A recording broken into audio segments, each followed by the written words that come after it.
Playwright Anton Chekhov famously said, "Never place a loaded rifle on stage if it isn't going to go off." In other words, every detail must be relevant, and every setup should have a payoff.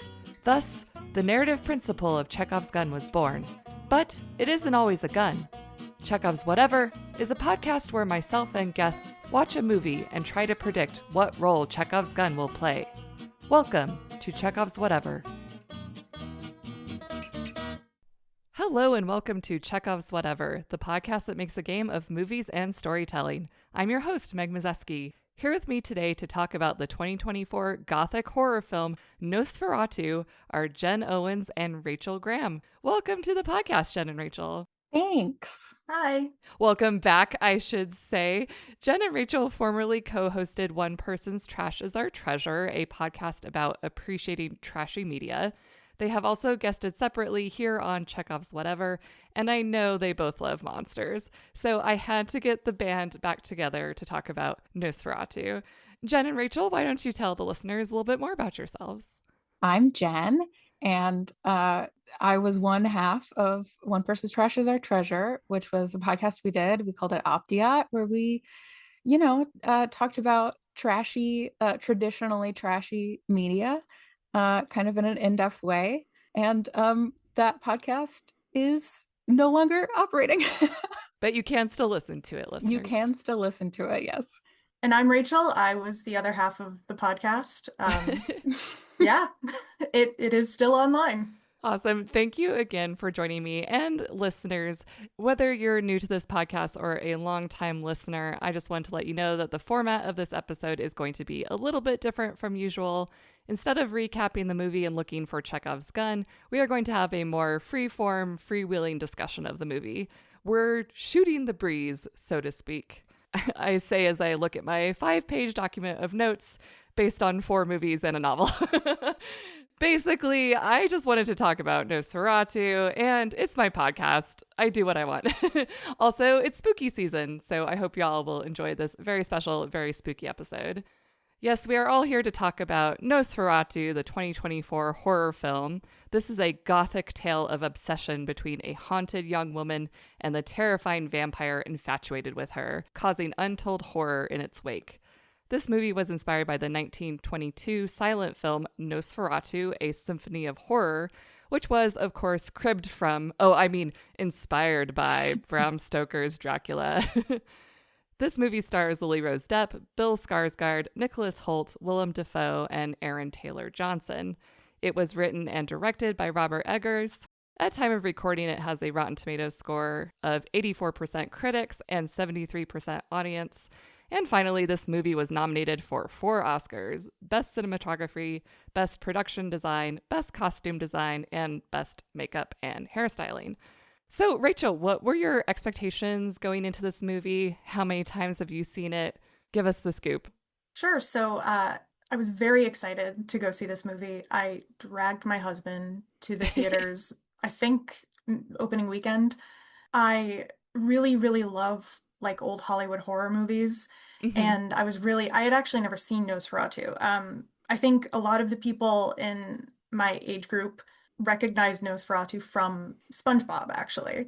Totally. Yeah. So I knew that the original 1922 movie was kind of a way to sneakily get around copyright because they wanted to make a Dracula movie and they couldn't.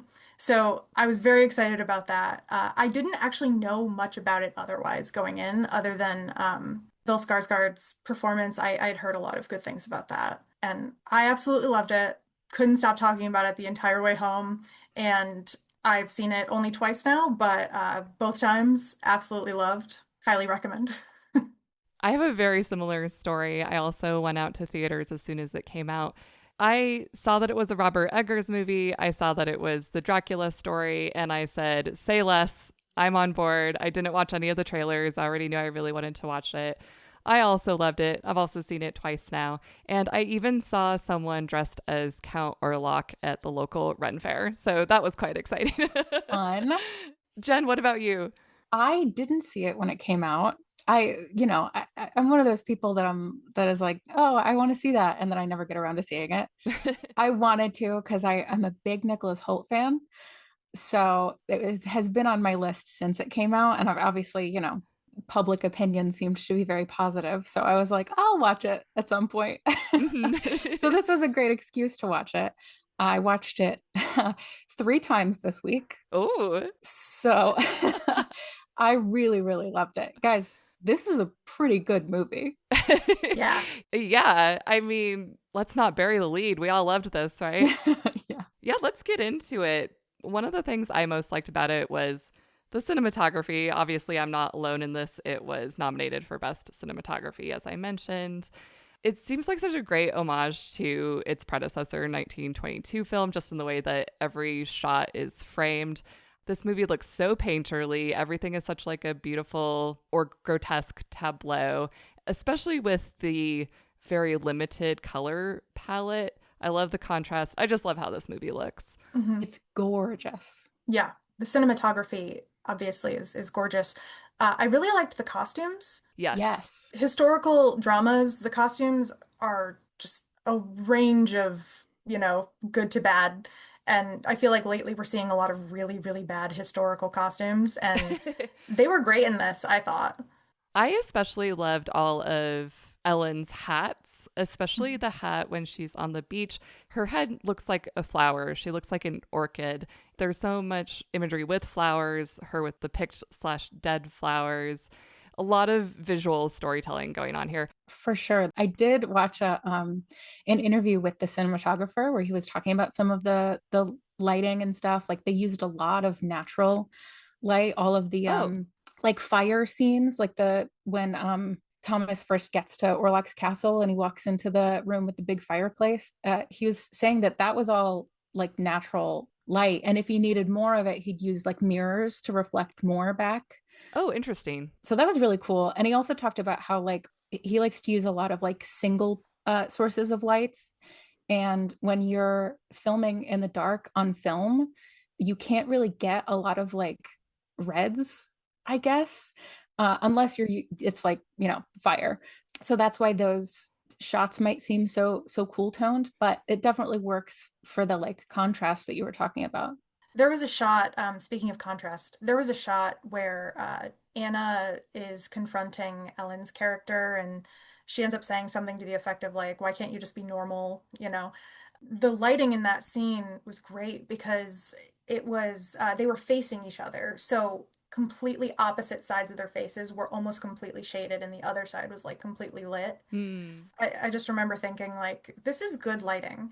I feel like lighting is so flat so often now, Yes. Yes, and it was just so refreshing seeing such dynamic lighting in this movie. absolutely. I think dynamic is a great way to put it. I feel that so many nighttime scenes in modern movies are shot at nighttime or in the dark for realism. But then, like you said, Rachel, you get these muddy, no contrast scenes where maybe I'm just getting old, where you can't even see what's going on really. Whereas you watch old movies and there's spotlights being used in a night scene to have that highlight and that contrast so that you still get the effect of darkness, but obviously there is very intentional lighting going on to sort of emphasize the darkness. And Jen, what you were saying about the natural firelight, I didn't realize that that was the primary lighting source. In retrospect, I guess I can see that. Maybe that's why this movie does feel so like immersive, because it really just was a bunch of huge fireplaces. Yeah, I think the lighting in this movie adds so much like depth to every frame, which I think is so important for like how gorgeous the movie ends up looking. Definitely. Something I noticed on the second watch, speaking of cinematography, is the way in which the camera shots move. There's a lot of very sweeping, swooning shots. I found that very interesting. And also, it's used often to the effect of Count Orlok, like literally sweeping someone away, like the Thomas character, for example. He's almost literally swept off his feet into a carriage and carried away. And the camera movements really mimic that. Yeah, I felt like that was really interesting too. I think Robert Eggers was really focused on making a lot of moments feel like very dreamlike, especially the Yes. parts with Count Orlok. So I think like those moments, the way he moved the camera, the way he would cut or linger in places, really, really were effective and like getting across that like, ooh, what's happening kind of feel. Yes.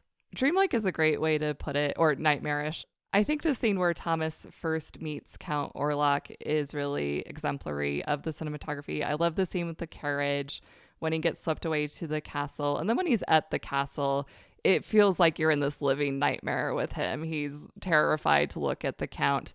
Even the camera won't focus entirely on Orlok. He's always slightly out of frame, slightly out of focus. So it's like the camera itself is scared in a way. I find that whole scene very effective. So good. I think that was one of the most visually stunning scenes in the movie for me personally. I'm obsessed. I haven't seen as many Robert Eggers movies as you, Meg. Is it a thing for him to have so many center shots? I was really intrigued by how often everything was dead center in this movie. I was going to ask the same exact thing. That is a great question. I can't say that I watched the other movies either A, that closely, or B, that recently to be able to answer that question. I definitely noticed the same thing. Lots of symmetry, lots of centered shots, lots of very clean composition, and like characters being like framed by, the set and stuff. I wonder, kind of helps the overall feeling. Like there's such a contrast between how clean and beautiful all of the composition and framing is, and then like the gore and the horror parts of it, like the ugly parts, maybe helps sell those parts more. I have a question. Have either of you watched the 1922 silent film? I did. I did too. Me too. I bring it up because I did a little double feature because I really wanted to compare them. But one thing that I kept taking note of is, in the 1922 version, they, had such limited movement for cameras, and all of the shots are so still. And I just think it's really interesting how there are so many things that Robert Eggers took from the original movie and just improved upon, from the story to the cinematography, Absolutely. I feel like the most iconic part of the original film is just, I guess, the scene with like the full reveal of the Count when he's standing in the doorway and looking super creepy, and I'm sure inspired many a nightmare. And it inspired SpongeBob. And absolutely. The way that Eggers interpreted just the character in general, because he's very similar in a lot of ways, but also very different in a lot of ways as well. This is a small thing, but I think one of the minor changes to the design of the Orlok character that I really liked was that his nails were still very long, but whereas in the other films they seem claw-like, these are overgrown, outgrown human nails, and they just look so gross and dirty, and everything about the Count is so disgusting that I love it. Yeah, the way he is designed is like grotesquely beautiful, kind of. It's odd. And obviously the mustache. I feel like we have to talk about the mustache. I love the mustache. That was a choice, capital A, capital C choice. Oh man, I really want to go into depth about the way that this movie is the best adaptation of Bram Stoker's Dracula, even though it is not Bram Stoker's Dracula. But I think it really pays great homage to the ancestry that Dracula brags about in the book, about how he's like an ancestor of Attila the Hun and everything, like, and they applied that to Orlok's design in this version, and I thought that was so interesting. Absolutely. Dracula is such an amazing novel. It's one of those novels where you read it and you're like, oh, I get why this is a classic, not just of the horror genre, but just of literature in general.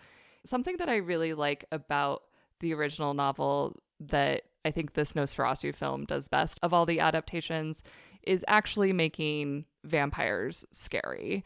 I think it's such a tall order to make a monster on the page especially scary, because so much of, for me, a monster's scariness in the horror genre is seeing them visually. So the bar for me is a little bit higher to be scared by a book, and I think Dracula does that so well.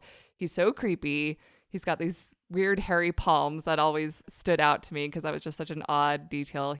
And in that same way, this Count Orlok, he's not suave, he's not sexy, but yet there is something mesmerizing about him, despite how grotesque and corpse-like he is. Yeah, I mean, I don't know if now is the time to give it up to Bill Skarsgård, because holy shit. So all of the performances in this movie I thought were incredible. Agreed. And despite the fact that they're all like very well-known actors, you do kind of forget who they are. Bill Skarsgård, though, I forgot that that was a human. Oh, Mm-hmm. absolutely. Like that's not a person. That's Count Orlok. That's a dead guy. It's pretty crazy. Yeah, I completely agree. And I heard that they like specifically wanted to return more to like some specific vampire lore, and they didn't want him to be like beautiful. They wanted him to be a walking corpse. Mm-hmm. And they did like model him after, I think, Vlad the Impaler. Yeah, speaking of his design, and to maybe touch again on costuming, like you said, Rachel, the Orlok costume also, in addition to just the makeup and the voice and the mustache, the big furs, the big hat, it could be comical almost. I feel like I could smell this character. I'm like, this is a disgusting rotting corpse. He's got these like dingy old furs. It was so effective. I loved this version of Orlok. That's a great way to put it. Yeah. Yeah, the costume design was great. I completely agree with you, especially like when you start to see parts of his flesh that are just kind of like rotting. Mm-hmm. You know, it's Yes. like, yeah, that's, as Jen said, that's a dead guy. Yeah. It's so crazy.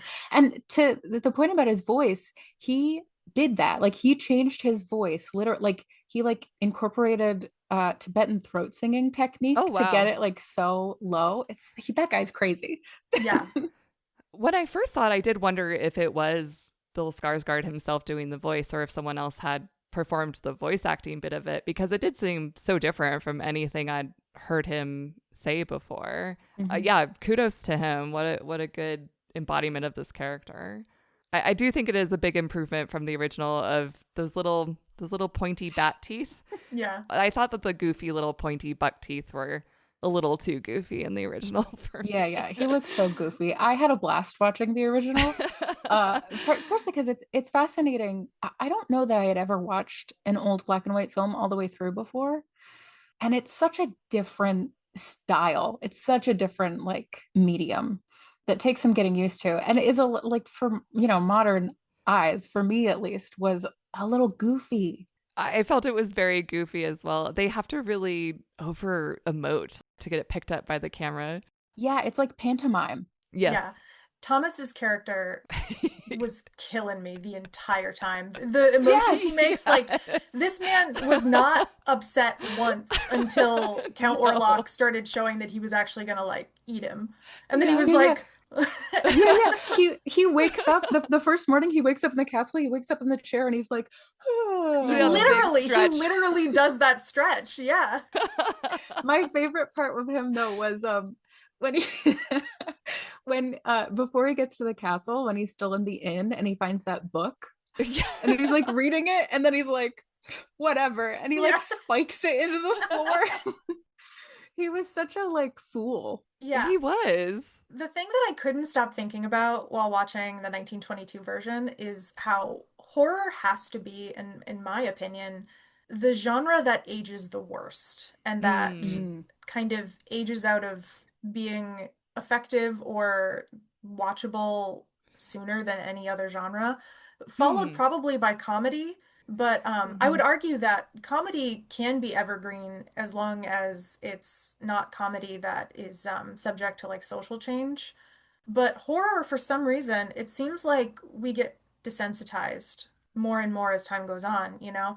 That scene where Orlok comes into the door frame and it's his big reveal in the 1922. I'm sure that that terrified people and gave them nightmares, Yes. as you said. But, you know, we watch it now and we're just like, that's kind of silly. It's overacted. It's larger than life in a way that just comes off kind of goofy. But you do see the bones of why it was scary for the audiences at the time, especially if you take into consideration the context that they'd probably never seen anything like it before. I mean, surely they hadn't. There really hadn't been a horror movie in this sense at all before. Mm-hmm. The book that Hutter spiked into the ground was called A Vampire's Terrible Phantoms and the Seven Deadly Sins. And it was like in his nightstand at the inn. And I was like, what? Did they run out of the Bible? The Mormons didn't make it there in time. That was a very conveniently placed occult book. Yeah. Have some exposition and also the secret to defeating Nosferatu. That he keeps in his own house. Like, fuck this book, but also I'm going to take it home with me. Yes. Better not let the missus read it. Yeah.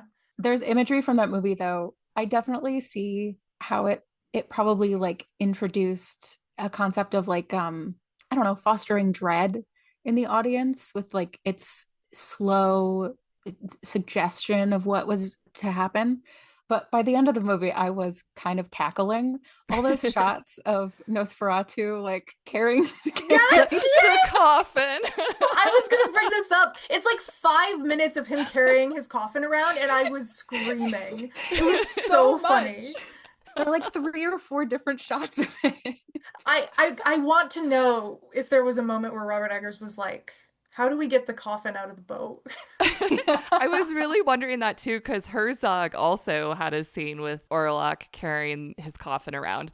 It was a lot less comedic, but it did make me wonder whether Eggers would include that as well. Yeah. Oh, man, I'm bummed he didn't. Maybe it's a deleted scene. Skarsgård with the coffin under his arm. It's carrying it around. Also, there was a shot of when he was still on the ship, and there was the hole to go down below deck, and Nosferatu like pops his little head. Just peeks out. I feel like that image will stay with me forever, but not for the reasons that were originally intended. Yeah. Also, the moment where he rises in the ship's hold, where he just sort of goes like creak, like, yes. you know, which feels like it was that was like part of the inspiration for, I mean, I could be wrong, but it felt to me like it was part of the inspiration for when he like gets up from the coffin after Thomas tries to get him with the spike, and he like rises up from the coffin. That felt similar, except like now with added visible penis. Yeah. I do have notes on the penis, actually. We do love to talk about monster anatomy, so we have to talk about the monster penis. We just have to. Did you know that Nicholas Hoult is in possession of the prosthetic penis? I'm not surprised. The only thing that is surprising to me is that Bill Skarsgård does not have it. I'm like, surely Bill should have the prosthetic penis, yes? I want to say that he's the one who gifted it to Nicholas Hoult. So it was Eggers who gifted it to Hoult, okay. and Hoult said, sorry, let me find the quote. I love him so much. Looking through my notes for the penis subhead. Okay, here we go.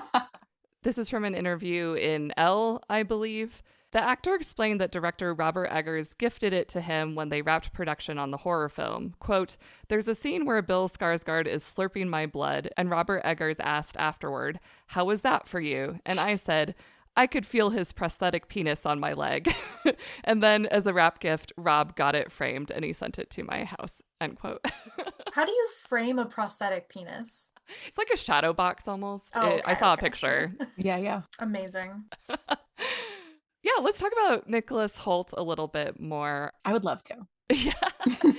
In the way that this is maybe the best adaptation of Dracula, I think that this is by far the best interpretation of this Jonathan/Thomas character.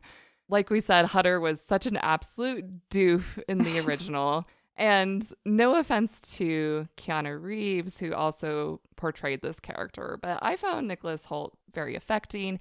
And I think what was best about his performance, again, is that he did seem actually scared of the vampire. Like, he was terrified for his mortal soul. And I was like, yes, he really helped sell how horrifying this monster is. For sure. I'm obsessed with like everybody's performance. I rewatched it earlier today, and during the whole like part where he's at Orlok's castle, I just kept going, man, he's good in this movie. Yeah, those big wet eyes. Yeah. And there's something like about his fear that comes across, like you really get the feeling that he is being compelled. Like that comes across in his performance. And also like the confusion about that, you see it on his face. And then there's this added layer of like, it looks like he feels violated. Yes. Like after he signs the contract, which is like, he's like being compelled to, and he looks like horrified by, he's like, what the fuck is happening? There's this, the shot of them at the table. After he's done signing the contract, he kind of like turns away. And something about his body language is like, he looks like he feels violated, which is like really upsetting to watch. I feel like Nicholas Hoult was almost too good in this movie, because I keep seeing people talking about how sweet he was. And I feel like they were maybe missing some stuff about the context of the movie and everything, because I love Nicholas Hoult, but I think Thomas is awful. Interesting. He's a terrible husband, right? I mean, maybe you guys don't agree, but I think he's terrible. One of my first notes of my most recent rewatching was his first bit of dialogue with Ellen, I think maybe his first dialogue at all in the movie, is him dismissing her. I did notice that. Is him dismissing her concerns about her nightmares. It's just him going, oh, shut up, you know, it doesn't matter, it's fine, you know. His next line of dialogue, I think, is him chastising her for letting the cat on the bed. That's true. Yep. Yeah. I wouldn't go so far as to say I thought Thomas was awful. It's definitely possible I'll rewatch it now with new eyes. The fourth time. Yeah. There were a couple things that I did know. I don't think he is a perfect husband either. I definitely did know a couple moments of like, not just the dismissiveness, but like, I think he's a little self-involved. Like he says he's going away for them. Oh, this is for us. But like, I don't think that it is. And this is like a kind of a common thing that happens in stories sometimes, where a man is like, oh, I'm doing this for us. But they very rarely are. It's for their own, like, you know, gain, be it financial or standing in society, which both of those were on the line for Thomas. You know, he owed money to his friend, Aaron Taylor Johnson, and, you know, wanted this position in this real estate firm. And he keeps coming back to, you know, later in the movie when they're having an argument, and he's like, I did it for us. And it's like, why are you still on this? Like, it definitely wasn't. Yeah. Especially when she's like screaming at him, please don't go. Like, it's clearly not for her. Like, she doesn't want you to go. I also don't know if I'd go so far as to say that he is horrible, but I do think that there is a lot of subtextual stuff in this movie that hints at him being worse than even what we see in the film. For example, in that argument they're having, she screams at him, "You never listen to me." I think that spoke to so much more than just that initial scene where he says, oh, never mind about your nightmare. That wasn't just the one and only time he didn't listen to her. Clearly, this is a thing that has plagued their relationship. And him going away for this promotion, if I try to think about it in the historical context, it's like, yeah, it kind of blows that you have to travel 6 weeks there and back to get a promotion. And that's just the way it is, because that's the only way that you can go to see this client. And maybe that is the only way that he can assure their livelihood as a married couple. But we don't see that he's at the end of his rope. We don't see that he's tried other ways to make money. We don't see him pushing back against the Renfield character at all, being like, hey, boss, couldn't I do something else? So I do agree that there is a selfishness underlying his decisions, no matter how much he says, oh, no, I'm doing this for us, for our marriage. Yeah. And maybe even like not considering her in a way. There's the part at the end when he's going to go off and hunt Orlok, but little does he know, Ellen has her own plan. And she says to him, don't come back until he's dead. And he's like, I promise I won't. And I was like, dude, does that sound like your wife? Like, that is just so not how she was with him for the whole beginning of the movie. Yeah, I was just like, that is not how she would behave. But he, you know, I don't know if it's that he fancies himself the hero or what, but it definitely seems like that doesn't like register on his radar as something weird that she would say, when it should have. Mm-hmm. It's very clear to the audience that he does not understand his wife. He gets these cues, like you said, that he doesn't respond to, doesn't react to, doesn't interpret correctly. In a way, I almost feel bad for him because I feel like he's being literally cuckolded the entire movie and he never Yeah. realizes it, and I'm just like, dude. I think, I don't think it's too much of a stretch to say that vampires so often are a metaphor for sexuality and seduction Yes. and everything. Quite famously, Bram Stoker's Dracula is interpreted as sort of the way Victorian society felt about female sexuality, their Hmm. anxieties about female sexuality. And for that reason, I think that this movie is one of the best interpretations of Bram Stoker's Dracula because I don't think a lot of movies have really addressed that before. Hmm. When I was watching the 1922 version, I was like, this is a pretty asexual sort of interpretation of Dracula. Hmm. Even Orlok and Hutter didn't really have that sort of like homoerotic thing going on between them that Dracula and Harker, or even in this version, Orlok and Thomas have. So, I thought that was really interesting. Speaking of Ellen, in the original movie, she's just kind of pure, right? Thomas Hmm. gives her flowers and she says, "Oh, the poor flowers are dead." Whereas in the 2024 version, Thomas gives her flowers and she is like, "You've killed the flowers," because she's kind of a fairy instead. And I thought that was like a really interesting thing. But the 1922 version just keeps like trying to reinforce that Ellen is pure. Ellen is good and, she saves the day because she's so pure. And I Hmm. think that's really interesting because this version, the 2024 version, Ellen is inherently a very sexual person. Hmm. And I would go so far as to say Orlok is a metaphor of her sexuality. And I think that Thomas's disgust of Orlok is kind of mirroring his sort of disgust of her sexuality. Every time she tries to be intimate with him, he dismisses her. Like the first scene where they're together in the movie, she's like, "The honeymoon is over too soon. Come back to bed." And sure, he has to get off to work, and that's all fair and well. But he's not even tempted. I think he's a little bit repulsed by her sexuality. To go back to the idea that Orlok is her sexuality, he comes to her when she's like an adolescent girl, Hmm. and it sort of repulses everybody, and everybody's like, you need to get this under control, and you need to repress this, you need to figure this out. And it's not until Orlok has his big release that the curse can be Hmm. lifted. And I was talking to a friend about this, and she said that's a whole lot of drama for an orgasm. And like, yeah, that's kind of in my interpretation, that's kind of what the movie is about. Hmm. So I think part of my feelings that Thomas is awful come from my interpretation of this as him being kind of repulsed by Ellen's sexuality. Another thing that I noticed was Anna and Friedrich, they are kind of the opposite. Anna's sexuality exists only to please Friedrich. Even her corpse, Hmm. even when she's dead, Yeah. he still uses her corpse. When Thomas and company come upon Friedrich in the tomb, he's done something to her. Her skirt is hiked up, Yes. it's messed up. So I think that's really interesting how there's even a moment that I noticed where Anna Friedrich goes to kiss her and she says, "No, no, not here."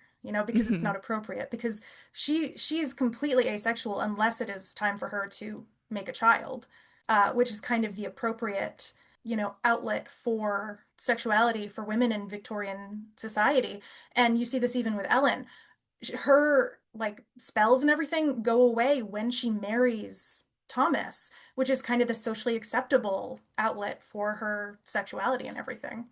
So this stuff, it just really unleashes my like inner English major and got me like really excited about it. And like I loved, one of my favorite things in college to discuss was like the weird way Victorians wrote about sexuality. And I just felt like Yes. that was all over this movie. Yeah. It's so funny that you say that. In my notes, I had made mention of, because you were like, Thomas doesn't want to like engage with Ellen sexually. And I was like, oh, but there's that one scene where they're in like the friend's drawing room before he goes away and they're like really going at it. Hmm. But then I remembered that I also made note of the fact that when the scene cuts and it's nighttime, and it's the scene where she puts a lock of hair in the locket. Hmm. I noticed that he's on the bed completely clothed. Yeah, I noticed that too. So that's okay. Not only that, the only time he engages with Ellen sexually is when she hurts his pride. And when she challenges him. Yeah. And also to the point of hurting his pride, even the scene when they're making out at Friedrich's home, in a way that is also his response to his pride being hurt, because he had just finished a conversation with Friedrich about how Friedrich's wife is preggers again, you know, and then Friedrich and Anna are kind of flirting as they take the girls off to bed.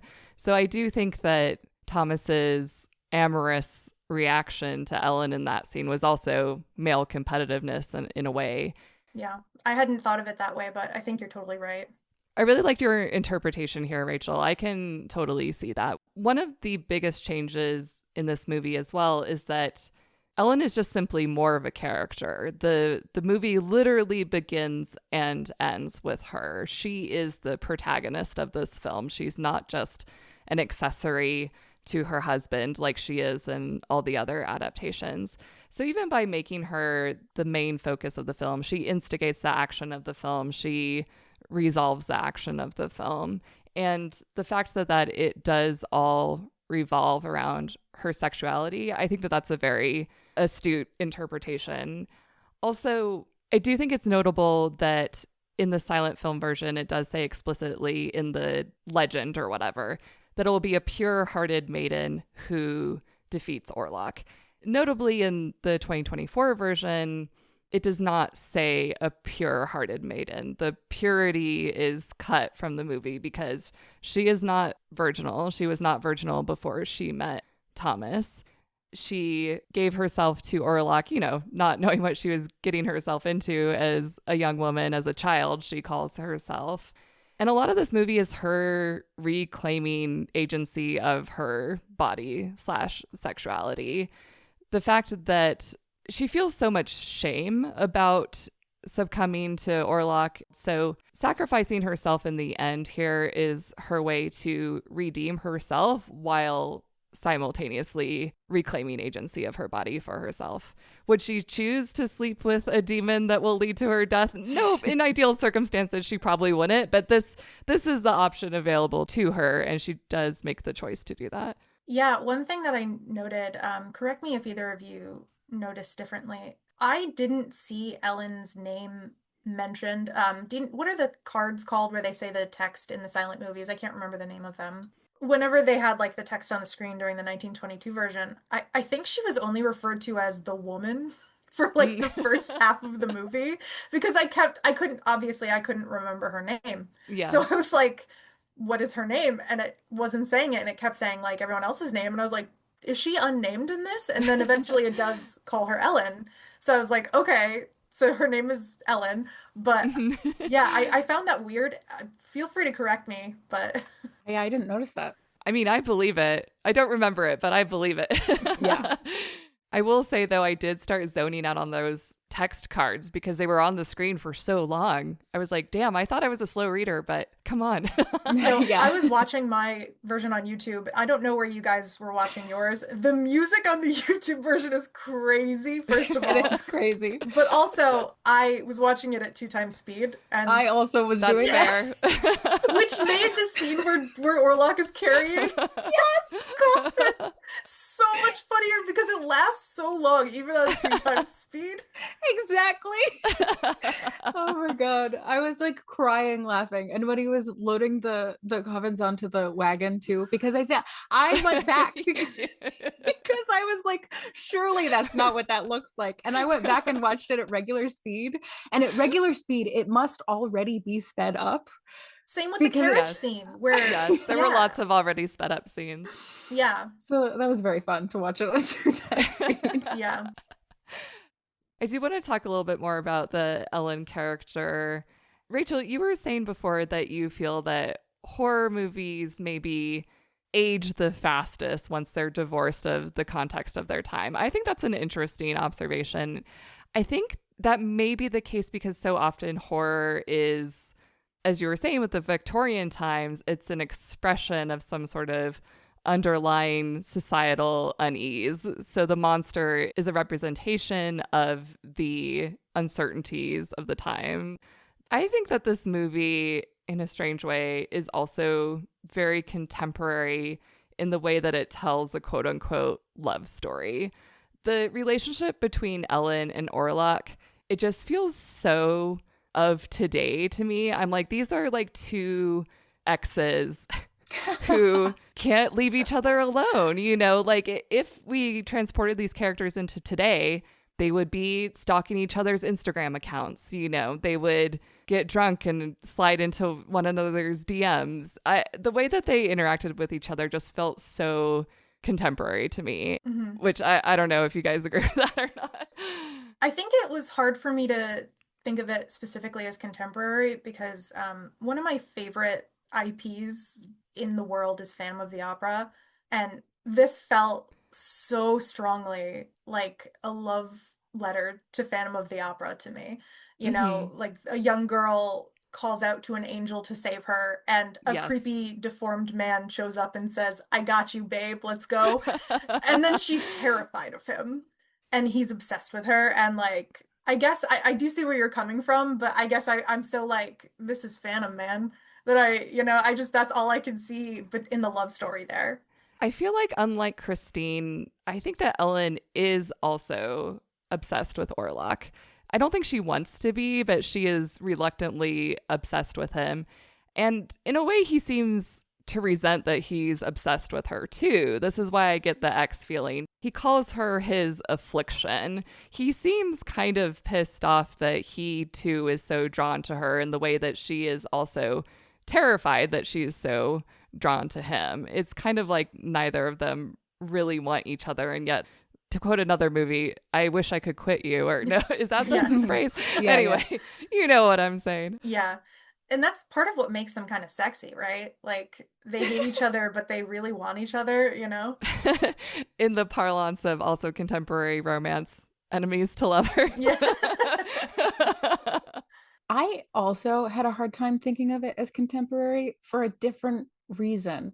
It's so interesting. I feel like we have like three different takes that like similar but like different a little bit. I think that's the sign of good filmmaking, though, that there's so much ambiguity that we can all interpret it a different way. For sure. I listened to like a short podcast that Robert Eggers did where he was talking about the film, and one of the things he said was that there isn't necessarily something he's trying to say with it. So like trying to figure out like what the message is or what necessarily what things like represent, they're not like defined. He was talking about how he was working on a different project, and in the course of like writing that or working on that, he realized that he was so like worried about how things would be interpreted, or you know, he writes a lot of period pieces, so it was another period piece, and he was so consumed with looking at it through a modern lens intentionally that it was like blocking him. So he was like really trying to let go of that, and he was like, if I just let go of it and follow like what is interesting to me, then that'll come out anyway. And I think that Nosferatu is such a perfect example of it, because people have so many different reads of the movie, and they're all not only valid, but I think they're all accurate. Like Ray, I think your read of, you know, Orlok as Ellen's sexuality is accurate. However, I was also, I mean, obviously there are a lot of themes of like consent, like she has to willingly give herself, and vampires can compel you to do things. And I noticed that the way Nicholas Hoult portrayed Thomas in Orlok's castle was like feeling violated. And there's also like Ellen entering into the contract as a kid, or however old she's supposed to be, just younger. That didn't exist in the original either. Like there's added themes of consent in this film. So to me, it was about like sexual violence. And you know, there's a scene where when Thomas gets back and he's asleep and Ellen is on top of him and he's like, oh, give me room, I can't breathe, I can't breathe. And then he like sees Orlok, like a flash of Orlok, and shoves Ellen off of him. And that to me, I was like, that's PTSD. And there were other things too. I mean, Ellen being shamed by her father when she was a kid, and him like finding her naked somewhere, and that he called her unclean, and she repeatedly says, don't touch me, don't touch me, I'm not to be touched, I'm unclean. Like there was a lot to me that read as like, the trauma of victims of sexual abuse. There isn't like a clear, I don't have like a finish to that point though. You know what I mean? Because it isn't super clearly defined, which I think is like what makes it interesting and so fun to think about. Yeah, well, the author is dead, right? But like Totally. I completely agree with what you were saying about consent. That was something that I, especially when I was in the theater, I just kept thinking about like the scene where Knock is like, I'll just go grab her. And Orlok is like, Yeah. like, no, she has to come willingly. And like I was like, is it willingly though if you're threatening her? Because it's not. It's not consent Yes. at that point, which is a Absolutely. big topic of conversation in, Modern times. the year of our Lord 2025. So, Yeah, yeah. yeah. Yes, a lot of questions about consent.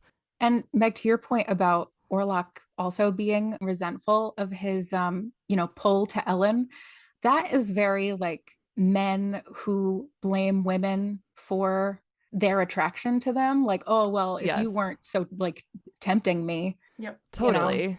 This movie definitely doesn't shy away from the inherent sexual nature of vampires and also how terrifying that can be. Anytime that Orlok drinks blood, it's clearly a parody or a mimicry of sex.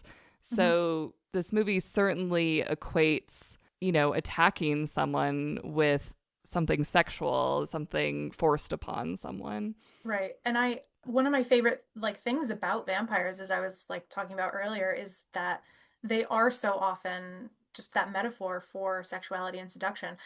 One of the first ever vampire novels, Carmilla, written in 1872 by Joseph Sheridan Le Fanu, is considered like one of the first lesbian novels, and it's a lesbian Hmm. vampire novel. And it's about a female vampire who seduces another woman, sort of. You see that a lot in Dracula, between Harker and Dracula, where Harker is like, this guy is like, draining me of my vital fluids. And you know like you see that with Hutter and Orlok as well. Mm-hmm. There's definitely shades of that, I would say, in the movie Bram Stoker's Dracula as well, with Hmm. the Keanu Reeves version of Jonathan Harker. Yeah, I mean, even Twilight, right? Like, Yeah, that's like the whole thing is, Edward is like, I'm so tempted by you, both your blood and your body, I guess. Yeah, imagine if Bill Skarsgård's Orlok looked the exact same except he sparkled. Yeah. and then they all played baseball. And then he says, this Yeah. is the skin of a killer as Orlok in the voice and everything. Yeah, yeah, yeah. The penis is glittery. Yeah, yeah, Oh, yep. yes, of course.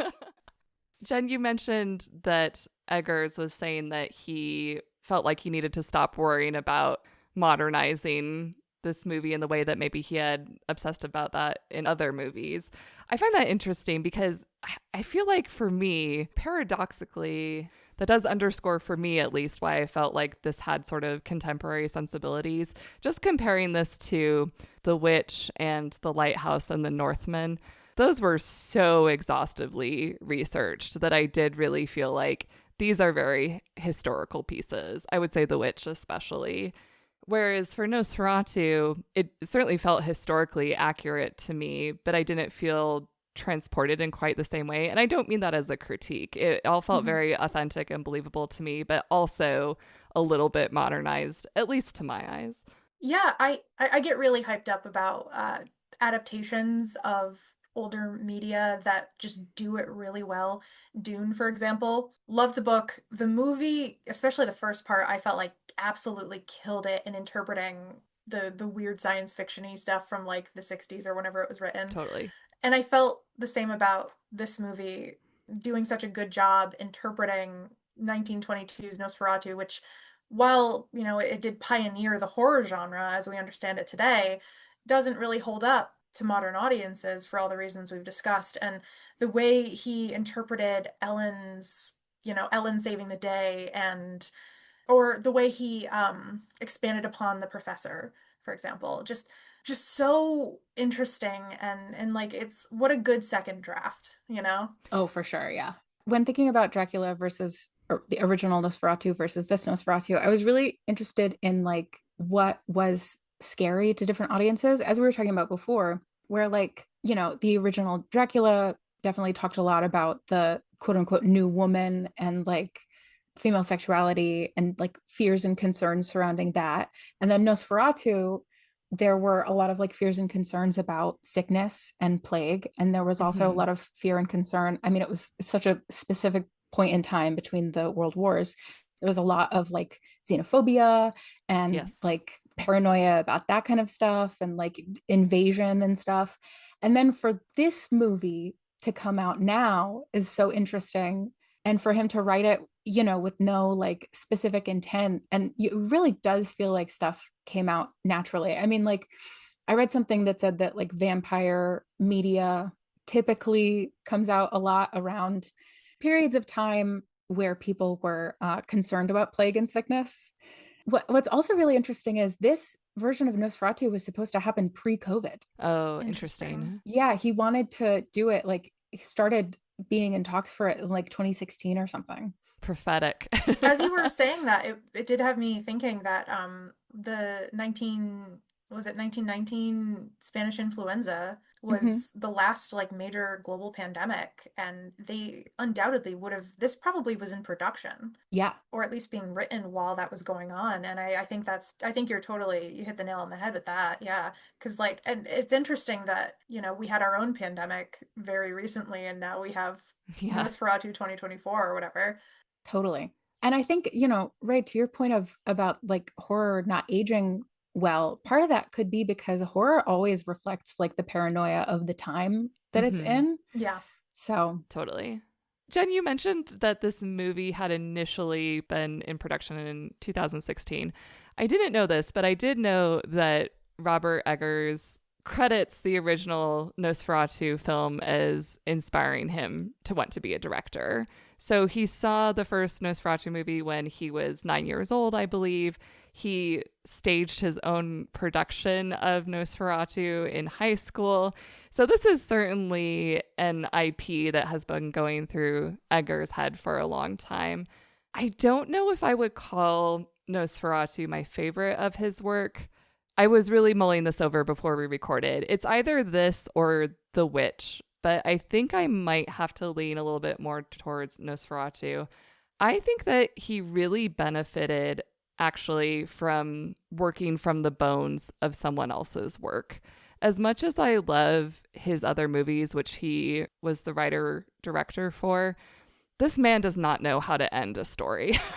Like, I was so glad when I saw Nosferatu. I was like, if this movie ends with a prolonged close up of the protagonist laughing in maniacal ecstasy slash suffering, I will immediately walk out of the movie theater. I have to say thank you then to Bram Stoker for giving him an actual traditional, complete structural narrative for him to work from. Yeah, I mean, as I was saying earlier, I really do feel like this is, despite not being Dracula, one of the best adaptations of Dracula. You know, when I was in high school, I got really into you know, Phantom of the Opera, as I said. I read the book and I also read Frankenstein and I read Mm-hmm. Dracula. And I noticed they were three really iconic sort of old Hollywood like monster movies that had never had a very faithful adaptation. And you know, we have the is it Guillermo del Toro is coming out with a Frankenstein adaptation? Yes, with Oscar Isaac. I can't wait to see it. Yeah, and I just heard that there's a new Phantom adaptation coming out Mm. and we're oh, overdue. So You didn't like the Gerard Butler one? oh, no, believe me, I watched it to death. It's just that it's been 20 years. And the cycle is that we get one about every decade. And that cycle was broken after the 2004 musical adaptation. So we are overdue for a Phantom of the Opera adaptation. But I do think it's really interesting. Meg, we talked about this in the Death of the Unicorn episode about how we're kind of seeing a resurgence of monster movies and Yes. people finding a new, interesting way to make them scary. Like there were scenes in Nosferatu that I thought were genuinely scary, like the opening Yes. scene where Ellen meets Count Orlok for the first time, as well as the scene where you kind of see like Orlok hunched over Thomas feeding on him. Like both of those are Mm-hmm. really scary images. And to go back to the point about this being an adaptation of Dracula, I really think that he did update it and did such a great job adapting it for the screen while still making it his own. On that note, I am so excited for Robert Eggers' werewolf movie. He is currently making a werewolf movie, also starring Lily Rose Depp and Aaron Taylor Johnson. I am so excited for this because, like you said, let's have scary monsters. I don't think I've ever been scared by a werewolf. Talk about a doofy monster, right? But I think in Eggers' hands, I have faith that he will make an actually scary werewolf. I'm so excited. Yeah, I'm excited too. If nothing else, it'll probably be a gorgeous movie to look at. Absolutely. Also, what is it with horror directors of like modern horror Renaissance directors and collecting actors? Seriously. I read that Eggers initially wanted Anya Taylor-Joy as the Ellen character, but she had a scheduling conflict, so... And Harry Styles as the Thomas character. No. Yes. What a different movie. I'm glad it shook out this way instead. I am also glad to see that he added Aaron Taylor Johnson and Lily Rose Depp to his roster, because that must mean that he enjoyed working with them. Although Aaron Taylor Johnson does make me laugh, because I'm just imagining Eggers going through his Rolodex and accidentally going just a little bit past Anya Taylor-Joy and being like, Aaron Taylor Johnson. That's so funny. Are you guys fans of Robert Eggers' work in general? I really liked The Witch. Yes. I feel like I needed to rewatch it after I finished it though, and I'm glad that you had the courage to be the first to say that his endings are bad, because I too found myself watching the ending of The Witch and thinking, I don't know. But the rest of the movie I thought was really interesting, and I really do want to rewatch it and kind of see what I missed before.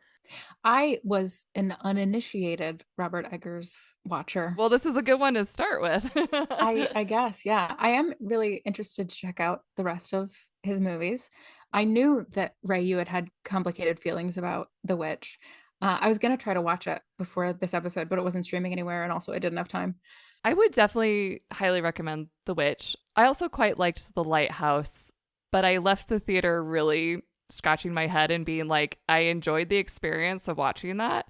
I don't think I got it at all. And and I was also not motivated enough to read any think pieces about it. So it was one of those things where I just enjoyed the really weird, strange experience and then didn't really seek it out again after that. And The Northman, I would say meh, honestly. I didn't particularly like it. I wouldn't actively recommend that one. I know that the cinematographer who worked on Nosferatu has worked on all of the rest of his films too. And I saw someone say in my, research for this, that they think like what they like about Robert Eggers films is that they're just vibes. Which I don't think is necessarily a bad thing. I definitely felt think that could be a great thing. Yeah. Nosferatu is super vibey in a great way. I agree. I think The Lighthouse is very vibey. The Witch has vibes. I was reading this piece in Vulture by Alison Wilmore, and she was talking about Eggers' entire filmography, specifically in how the female characters are similar or dissimilar. And she said that the female characters are, quote, pathologized by the strictures of her era, her psychic sensitivities interpreted by those around her as signs of hysteria or mental illness.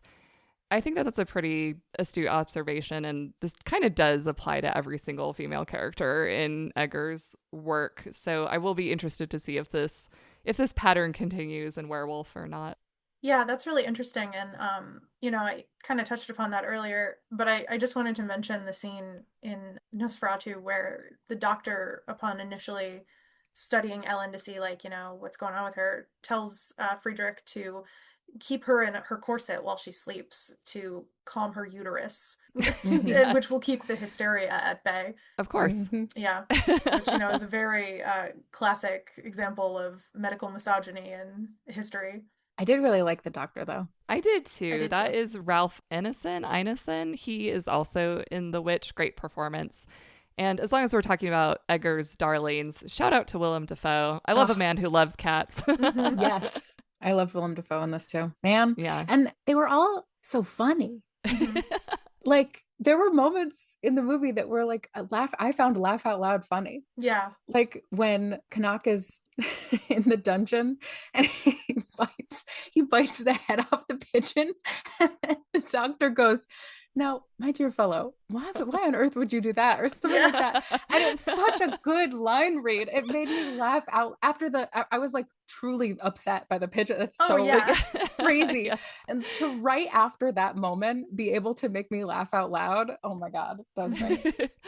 Yeah, I feel like we kind of glazed over Lily Rose Depp's performance specifically, but I just want to like give her a shout out and, express my gratitude that they let her be a little ugly during her like episodes. That rocked. And, female actors and female characters in general don't get to be ugly without it being like an evil character or a character we're supposed to laugh at or a character who isn't usually a protagonist. So I loved that. Yeah, Yeah. for sure. It's a great juxtaposition between like her, I heard Robert Eggers refer to her as like having very doll-like features, or some of like the sleepwalking scenes where she looks so serene and doll-like. And then you have these moments where she is like unleashed. It was really good. Yeah. I do really like Anya Taylor-Joy, but knowing now that she was initially going to be cast and then wasn't, I'm actually really glad that didn't happen. Not a slight against her, but because Anya Taylor-Joy does have this inherent beauty. I feel like you could look at her, just look at her face and still get the sense of the pure virginal character, which is not what the Ellen character is in this interpretation. Anya Taylor-Joy has those huge doe eyes, and I could just imagine her performance being a little bit more frail than what we get from Lily Rose Depp. I think it was an excellent performance as well. It was a very physical performance. Yeah. She looks very miserable the whole time, and I mean that in a good way. She really sells that she is this tortured, haunted, stricken character throughout the whole movie. And plus, when you cast a movie really well, I feel like it becomes difficult to imagine anybody else in that role. Like, Yes. I can't imagine this movie exactly as it is with Anya Taylor-Joy in it. It doesn't seem right. I really think Lily Rose Depp was perfect for like what they did. What about Harry Styles, though? He would have just slotted right in. Yeah. Bye, Nick. Yep. Also, about like the lines that are funny, that scene toward the end where Lily Rose Depp as Ellen goes like fully demonic, and there's that face she makes, which how? Yeah. and then Thomas just goes, I'll go get the doctor. Yeah. also, like, I'm so horrified by her incredible demonic performance. And then he says that, and I just laughed. Oh, so good. I did have one thing that I wanted to ask you guys your opinion of. So the movie primarily takes place in Germany, right? So presumably they're speaking German. Did Orlok learn German to do this whole heist? Because when he first like comes to Ellen, he's speaking that like ancient language, and I think I recall watching a video about the linguist who invented that language actually. So don't quote me on that if that's not actually the case and I'm misremembering. But I read the same thing. Yeah. Okay. So I'm right. But so that's presumably his language. Did he learn German? Maybe it's his hypnotic powers. Maybe he is just able to infiltrate everyone's mind, and he is it's like Star Trek. He's just speaking his weird vampire language, but everyone hears in their brain German. I don't know. Follow-up question to that then. Why does he talk like that only when he's speaking their language? hey, when the rest of them are speaking German, why do they speak with English accents? Except for Willem Dafoe, who speaks with a slight Austrian accent. Yeah. That's just a little quirk of Hollywood. Anyone who's old-timey and European has a British accent. So the first time I saw this in theaters, I walked out thinking, oh, the reason Orlok was so obsessed with her is because he wanted her to end his suffering and kill him. Upon a second watching, I don't know that that's the intent, but I do think there could still be an argument toward that. And I was curious as to your opinions on that.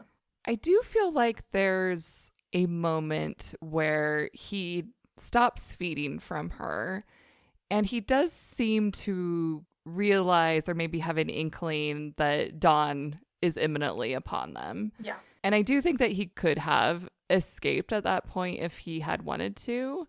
I don't know. I don't know if I quite got the sense that he was wanting to end it all. There are so many vampires that explicitly state like, oh, I'm so tired of living forever. I just want it to be over. And even though he didn't, seem like the happiest guy, I did not necessarily get the impression that he was looking for death by Ellen. I don't know. Would he have gone to the trouble to buy a whole new house and bring all of his coffins over and redecorate and bring all of his little rat buddies? I would need to watch it for the fourth time to fully form an opinion.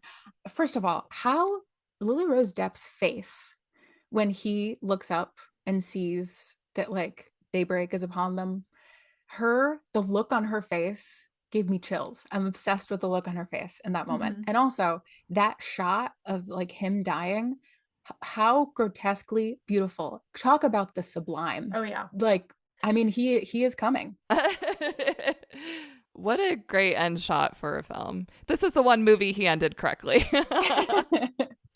I did see someone point out that why would Canuck keep the like they find the way to kill him in Canuck's office. So like why would he have that? And Orlok would know that he had that, would know that that was there and findable. So I saw someone suggest that maybe he did want Orlok did want Ellen to like kill him and so like and they could be together in death or whatever. Also, he said that he was like asleep for like hundreds of years or something before she woke him up. And since then he's been plagued by her. So maybe that. He did say that she could join him for eternity. He also says things about how she's not human or she's not meant for the human world, something like that.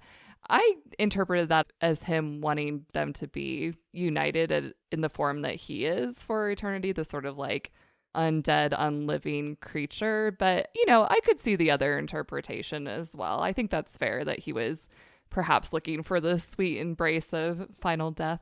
Meg, to go off of what you were just saying, this was actually another note that I kept making. This movie refers to Ellen as a fae, a fairy, a sylph, etc., like a dozen times. And she calls herself a changeling at one point. And like, we haven't really like talked about it, but I think like the movie is trying to tell us that she is some sort of not human creature. And I wonder if like he felt drawn to her specifically for that, which I think is pretty explicit in the movie. But I also wanted to mention that there's the point where he mentions consent and how she has to come to him willingly. That was kind of the thing that made me think that he wanted to die, because like, why would she have to go to him willingly otherwise? Like if he wasn't trying to like fulfill the prophecy or whatever. Yes. And there's a lot of talk of destiny. Yeah. So like a predetermined outcome, I guess. Like the moment she called out to him and they made this pact. Yeah. I am coming around to this idea more also because Ellen goes into their final scene literally wedding herself to death. She knows that she is going to die, that she is sacrificing herself. And I suppose I don't see any way in which Orlok could be naive of his own fate entering into the same pact. He does seem to have this sort of finality to him. It does seem like a mutually assured destruction that Orlok also enters into willingly. So yeah, I can see that. But at the same time, I think it's complicated. Yeah. Like it's part of the reason this movie is so good. We've said this, but part of the reason it's so good is that like it's all things. It's all of this. It's both. It's because like I mentioned, Lily Rose Depp's expression at the very end when he looks up and sees daybreak, like you can see in that performance, it could be either she's enjoying it, yes, or she's reveling in the fact that he's about to die. But it's like it's both. Yes, and him too. I did rewatch that specific part a couple of times because there are so many ways to interpret her expression. It does seem triumphant at first, like, heh, gotcha, but also it does seem like joy in a way, like actual joy or maybe actual love. Yeah. I mean, Meg, to go back to what you were saying about this being like an unhealthy relationship, I mean, it's like a trope, it's like a meme of the exes who like get back together, after they've broken up because it's familiar and it's, they still care about each other. And like, that's kind of what's happening here, I agree. Like, Yeah. she's had this sexual, spiritual relationship with Orlok for a large portion of her life, and now it's kind of being physically realized. That's also why I feel like Thomas was just totally intruding on their moment at the end. Yeah. I'm like, this isn't about you, dude. But I have such complicated complicated feelings about all of it. You have a relationship with Nicholas Hoult. No, I do. Well, exactly. I have such a relationship with Nicholas Hoult that it's hard for me. Yeah. But I have such complicated feelings about all of it where like I cried at the end and I'm not totally sure why, which is my favorite type of cry at a piece of media is when you're like crying, but it's not necessarily because you're sad. It's just because you're emotional because like you've been moved. And I cried twice in this movie, once in the like big like eruption scene when like Ellen is going off and then goads Thomas into Weird engaging sex. sexually and then she like falls apart and I cried then and I was like, I don't know why I'm crying. And I cried at the end and I wasn't really sure why I was crying either because I'm not sure that I was crying because like him holding her hand was touching, but at the same time it kind of was to me personally. It's so complicated. Frankly, it was just a very beautiful scene. Yeah. So I could see just being moved even visually by that final scene. For sure. So I'm going to say that ends our smart intellectual discussion, but we have some dumb stuff to say. So here's the dumb part. I feel like I've already said multiple dumb things.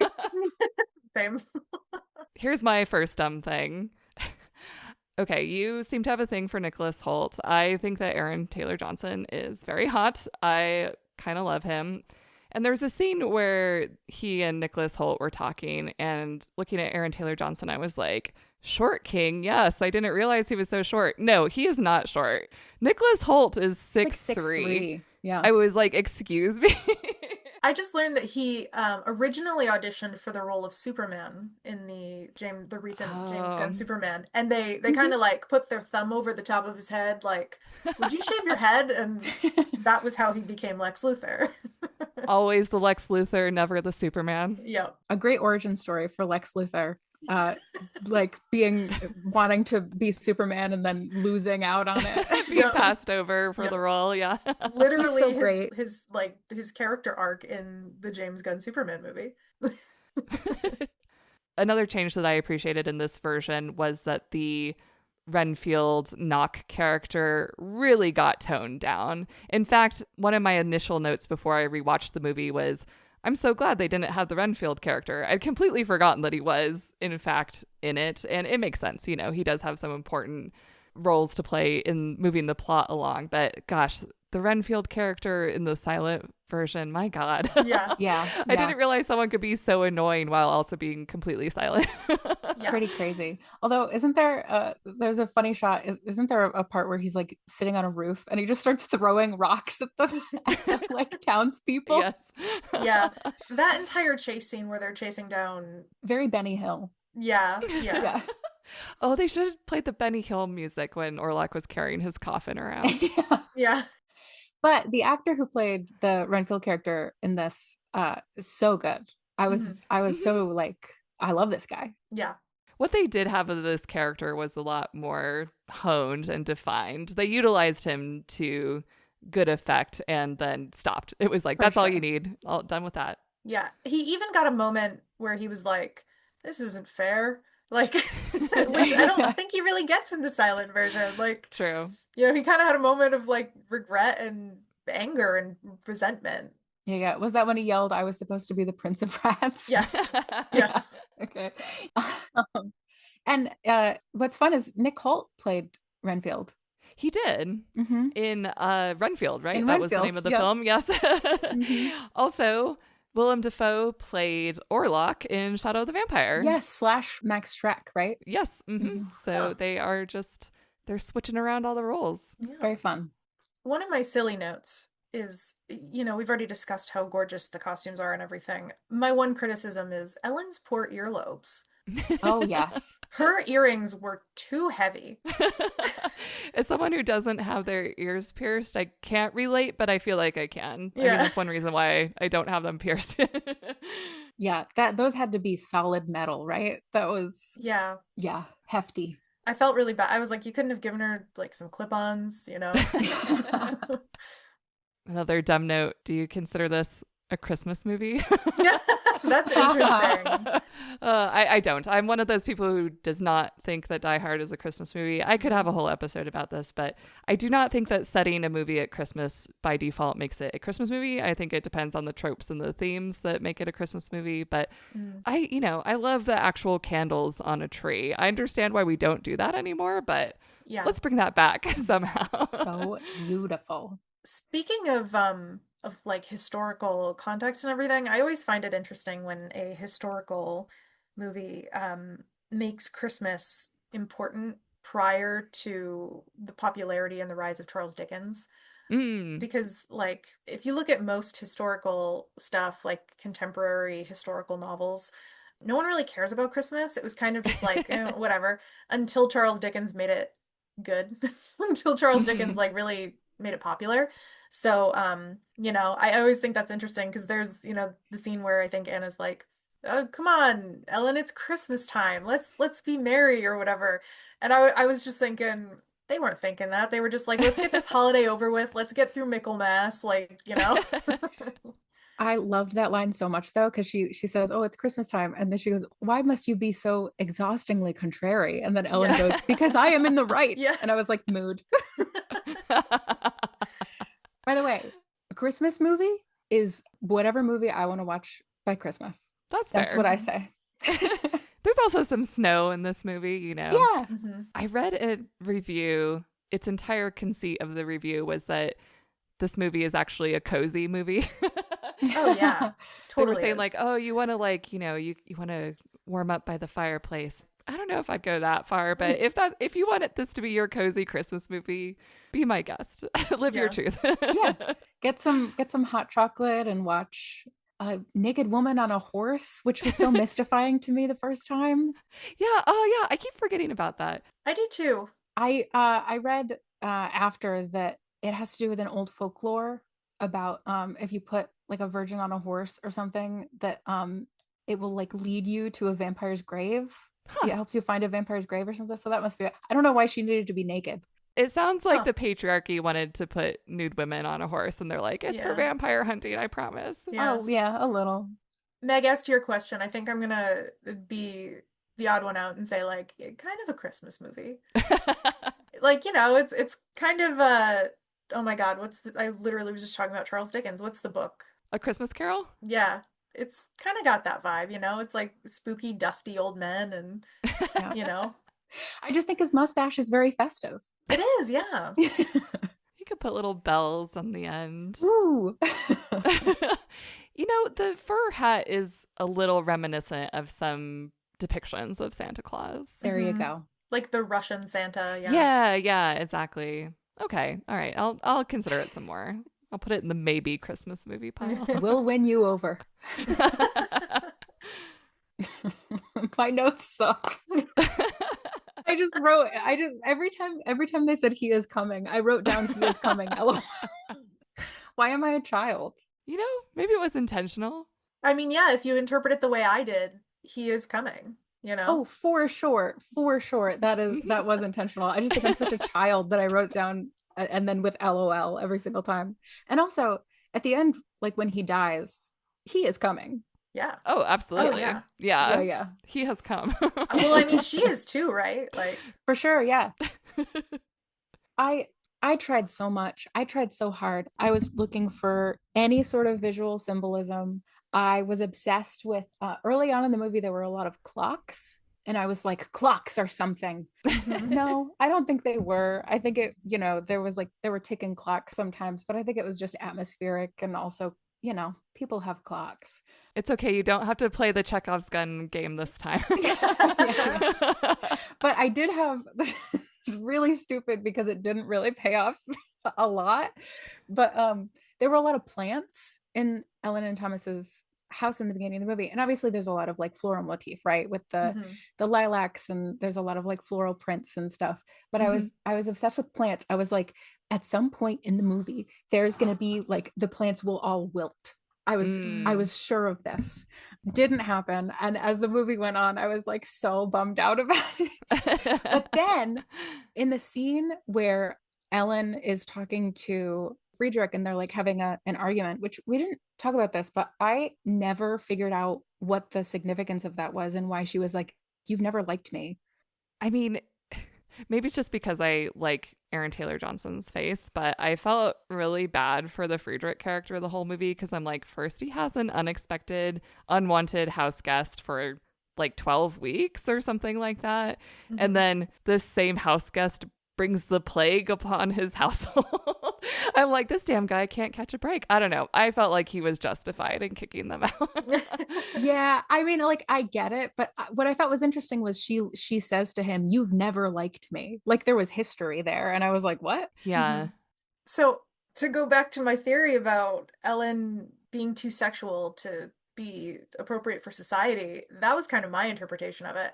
And Meg, to your point, I disliked Friedrich for most of the movie, and then when Anna dies, I actually really liked him, and I really liked his performance until he Yes.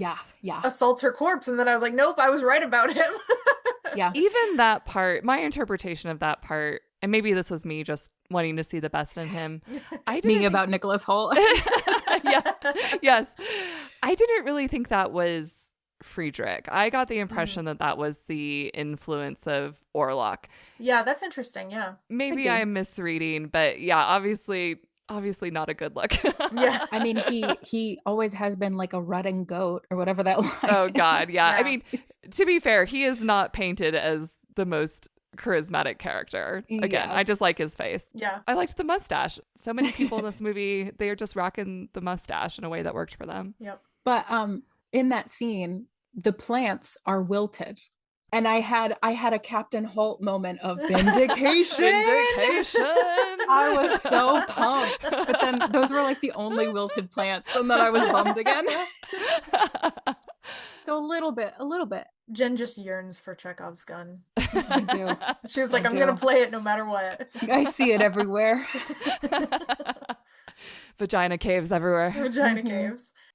I was also looking for I was looking for any like visual symbolism I could find, and I was looking for like phallic symbols and stuff, and I couldn't find any of that either. I think it was just made to look like very clean and beautiful and like help the overall feeling of like the sublime, you know.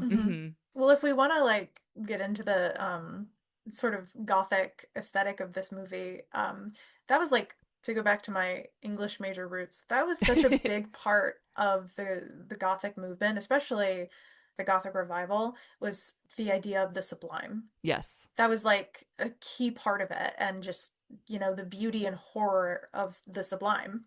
You know, it's a key feature of Frankenstein, I think most prominently, like, you know, the visual of the glaciers and everything in the beginning is like kind of one of the biggest like natural sublime landscapes, and I really love that we're having like a Gothic revival almost. I am looking forward to the Guillermo del Toro interpretation of Frankenstein, but already even from the trailer I can see that it's diverging in ways that I'm just like, that's interesting. Yeah. We will see what happens. Oh, one more thing. Lots of cool transitions in this movie. Yes. Like shot to shot. The first scene when Ellen first meets Orlok, in her room, there's a dollhouse in the back of the scene. And so then when it cuts to her outside and the house takes up like a bunch of the frame, that is like mirrored. There was a part where when Ellen is like, you know, not well and the doctor's there and he gives her more ether and like puts her back to sleep. And then it cuts to Thomas at Orlok's castle waking up with a gasp. Just lots of very cool, like, I don't know, little transitions from scene to scene and like environment to environment. Yeah. There was another scene, I can't remember who the character was, but it was the other character from behind walking, and their body was filling up the frame, and then it transitioned to Ellen sleepwalking. Mm-hmm. Yeah, really cool transitions. Yeah, that was the exact one I was thinking of when Jen brought it up. Yeah. Art overall. Yes. Beautiful movie. Gorgeous feast for the eyes. Yes. If you're listening to this and you're not convinced yet to watch this movie, I mean, what else more can we say? Go watch Nosferatu. All right, that's going to do it for our discussion of Nosferatu. Listeners, thank you for joining us. And Rachel and Jen, thank you so much for joining me. Thanks for having me. Yeah, thanks so much for inviting us. This was a blast. I love talking about movies. Me too. I look forward to having y'all on again some other time. But in the meantime, where can the listeners find you online? It's been a while. Yeah. You can find us on onepersonstrashisourtreasure.com. The cadence is just how I remember it. Or at Optiot Pod, I think. That's OPTIOT. On Instagram. Oh, yeah, Instagram too. Thank you again for listening, everyone. Also, this is me future-proofing / wish casting this episode. Since we've been talking about vampires, be sure to check out my vampire novel, Raise the Stakes. Now, if you're listening to this episode as it airs in October 2025, my novel is not yet published, but if you're listening to this sometime in the future, well, just Google Raise the Stakes by Meg Mazeski and hopefully you will find something. Also, if you're, thank you. Also, if you're enjoying the podcast, please do like and subscribe on YouTube. And if you're already listening on YouTube, go ahead and leave a comment about your favorite Robert Eggers movie. And until next time, bye. Bye. Bye. Thanks for listening to Chekhov's Whatever. Go to chekhovswhatever.substack.com to follow along with the podcast. If you're enjoying the show, be sure to subscribe on your favorite podcast app and leave a positive review. You can also find video clips and full audio episodes on YouTube, so be sure to like and subscribe at Chekhov's Whatever. And finally, you can send email to chekhovswhateverpodcast@gmail.com. All right, let's end this show with a bang.